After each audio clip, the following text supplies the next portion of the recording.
Marriage is good. There's no doubt about that. God said marriage is a good thing.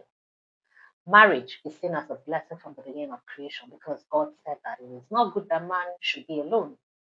And that resulted to God creating a helper suitable for man. So be that as it may, not every marriage is supposed to happen. In fact, some marriages are already dead on arrival. You just haven't realized it yet. And so today, I'm breaking down 12 types of marriages you should never enter. Never. And if you're honest, you recognize yourself as someone on this list. But before I go on, I want you to take a second to like this video, subscribe to the channel Beyond the Aisle, and turn on the notification bell so you're always the first to know when a new video drops on the channel. Now let's get into it because this might just save you from a lifetime mistake.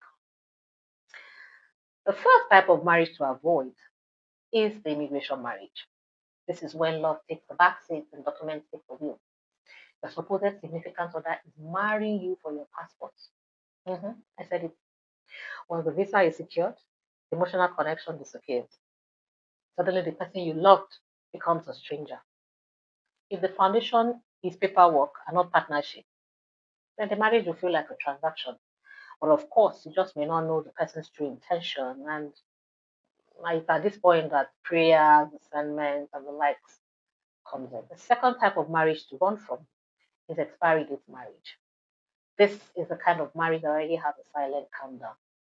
You hear things like, let's just see how it goes. We'll figure it out later. There's no long term vision, just vibes and pressure.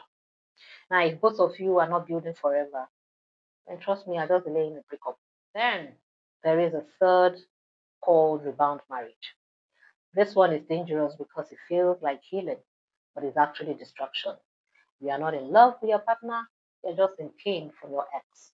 And so you rush into marriage to prove a point that you can bag yourself another one to feel validated or to avoid loneliness.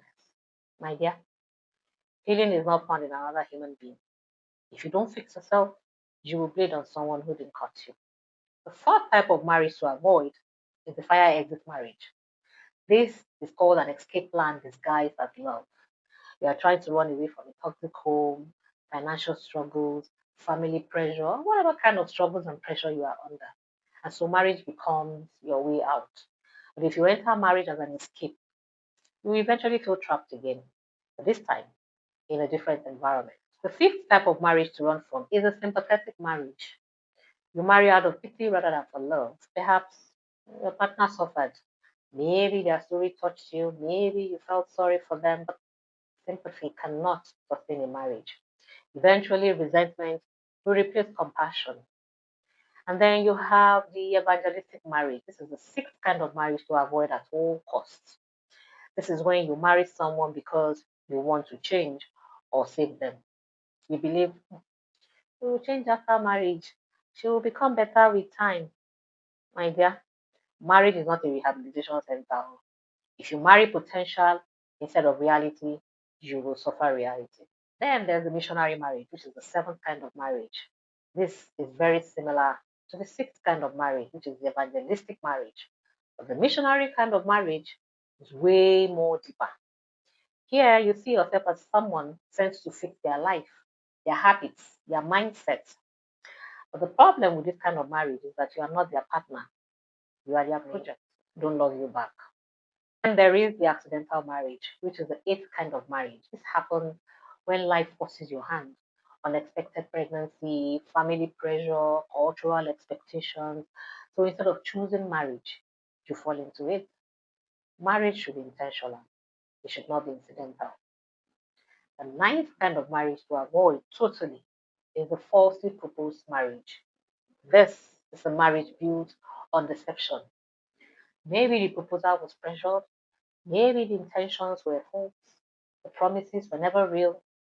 But I tell you, if the beginning is dishonest, my dear, the future will be unstable. Then the financial marriage. This is the tenth kind of marriage to avoid. This is when money becomes the main attraction. One person is looking for security, the other is looking for control of status. Now, when money is the glue, once financial situations change, everything falls apart. And then you have the celebrity marriage. This one is all about image, not intimacy. You are more concerned about social media validation, public perception, couple goals. A marriage built for the audience will eventually collapse behind the scenes. And then the final kind of marriage to avoid totally is the unresearched marriage. This is the most common and the most avoidable. You didn't ask questions, you didn't investigate, you ignored all the red flags that were flashing right in front of you. You just felt love and you decided to jump in. Marriage is too important to enter blindly. Love is not enough. Understanding is everything. The truth is, many people are not in marriages, they are in situations they rushed into. Now, before you say I do, ask yourself, why am I really doing this? Because the wrong reason will cost you years of your life.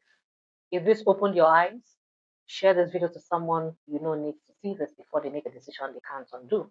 And tell me in the comments which one of these do you see happening the most today. See you in my next video.